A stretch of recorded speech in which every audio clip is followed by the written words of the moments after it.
Education, credit card, and medical expenses are the big ones. Parents or grandparents can pay unlimited amounts directly to schools or medical providers without triggering any gift tax implications. While we are out here fighting over who gets to sell Big Mama's house, they're telling their children to live off their credit card that has a $25,000 limit, and they're paying the bill every month.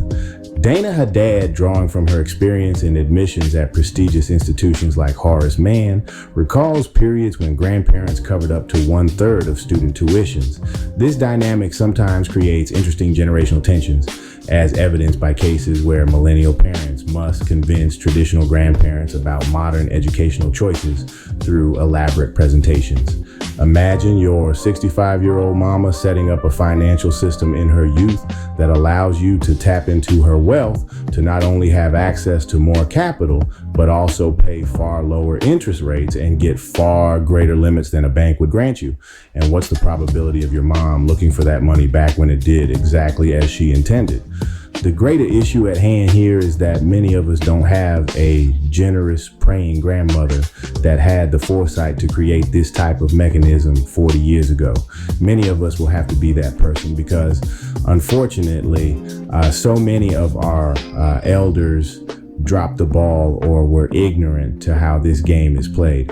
We have to get our community to a point where we aren't fighting about earthly possessions once an elder passes. We have to have a precise, well thought out plan after death.